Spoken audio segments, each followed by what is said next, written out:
اچھا اللہ سر، میں آپ کا زیادہ ٹائم نہیں لوں گا. میں تھوڑا سا سوال کرنا تھا کہ آپ کی ایک وہ لائیو سیشن ہوا تھا قاری بلال صاحب سے. ہاں ہوا. صحیح ہے. اس میں ایک پوائنٹ ڈسکس ہوا تھا قاری نہیں، مولوی منسوخ صاحب ہے، آیات کا نا. مولوی بلال صاحب. قاری نہیں ہوں، قاری مولوی ہوں. بلال، اوکے، ہاں مولوی بلال صاحب. جی صحیح. سر، جی سر. تو ایک تو مجھے یہ پوچھنا تھا کہ دوسرا سیشن کب ہوگا، کیونکہ انہوں نے کہا تھا دوبارہ آئیں گے نا ابھی اگلے مجھے بدھ کا لگتا ہے بول. وہ کیا، مجھے نہیں معلوم، لیکن ہو سکتا ہے کہ رمضان کے بعد ہو. ابھی شب قدر آ رہا ہے، لیلۃ القدر آ رہے ہیں، تو اس میں تو نہیں ہو سکتا ابھی ایک ہفتے کے اندر. تو ابھی اگلا جو ہفتہ ہے صحیح. اس میں ہاں امپورٹنٹ ڈیٹس ہیں، ہو سکتا ہے وہ رمضان کے بعد ہی ہو.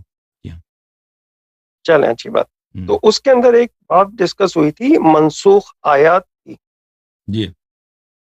مجھے آپ سے صرف یہ پوچھنا تھا کہ ہم، نہیں صرف تو نہیں پوچھنا تھا، میرے خیال سے 4 یا 5 سوال ہیں. صحیح. اوکے. منسوخ آیات جو ہے وہ قرآن میں ابھی بھی ایگزسٹ کرتی ہیں یا نہیں کرتی؟ جی بالکل ایگزسٹ کرتی ہیں بہت سارے منسوخ آیات. اگر ایگزسٹ کرتی ہیں تو پھر ہم کیوں ان کی تلاوت کر رہے ہیں نا؟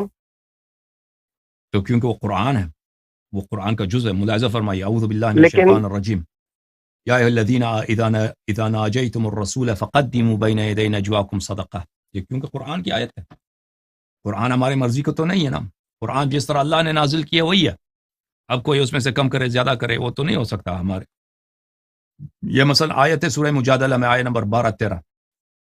اے ایمان والو، جب تم رسول اللہ صلی اللہ علیہ وآلہ وسلم سے گفتگو کرنا چاہو تو گفتگو سے کرنے سے پہلے صدقہ دے دو. یہ آیا اللہ کی جانب سے حکم آیا، پھر منسوخ ہوا. اشفقتم ان تقدموا بین یدی نجواکم صدقات.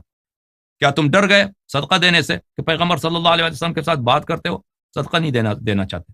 فَإِذْ لَمْ تَفْعَلُوا وَتَابَ اللَّهُ عَلَيْكُمْ فَأَقِيمُوا الصَّلَاةَ. پھر اللہ نے کہا کہ اب اللہ نے تمہیں بخش دیا ہے، اب بات کرنے کے لیے ضروری نہیں ہے کہ تم ان سے بات کرنے سے پہلے صدقہ دیا کرو، زکوٰۃ دیا کرو. ٹھیک ہے نا. اس طرح کے روایات بلے اس طرح کے آیات بہت سارے ہیں قرآن مجید میں کہ جن کا حکم منسوخ ہے. ٹھیک ہے نا. بلے اور لیکن علیہ صاحب قرآن میں ہی آیت ہے نا کہ ما ننسخ من آیات او ننسیها نأتی بخیر منها او مثلها الم تعلم ان اللہ علی کل شیء قدیر. تو پھر یہ آیت کو پھر ہم کیسے انٹرپریٹ کریں گے کہ اللہ تعالیٰ تو کہہ رہے کہ جو آیت منسوخ ہوتی ہے اس سے بہترین آ جاتی ہے، ہاں اور اس کا پھر ہم ناسخ آ منسوخ جاتا ہے نا. والی کو تلاوت بھی کیے جا رہے ہیں. ہاں تو منسوخ کے بعد منسوخ کو تلاوت بھی کیے جا رہے ہیں ہم. تو عرض کیا نا کہ ہمارے یہ تو ہماری بات تو نہیں ہے نا. مثلا اللہ کا ایک حکم آیا ہے، اللہ نے اس حکم کو اب ہٹا دیا، اب اس حکم پہ عمل نہیں ہے. تو اسی جیسا اس سے بہتر آیا بھی آیا قرآن مجید میں، لیکن پہلی والی آیا بھی پڑھا جاتا ہے. تو یہ باتیں ہماری مرضی کا تو نہیں ہے کہ ہم اپنے ناقص عقل سے اس کو قرآن سے نکال دیں کہ بھئی یہ تو منسوخ ہے. ٹھیک ہے نا.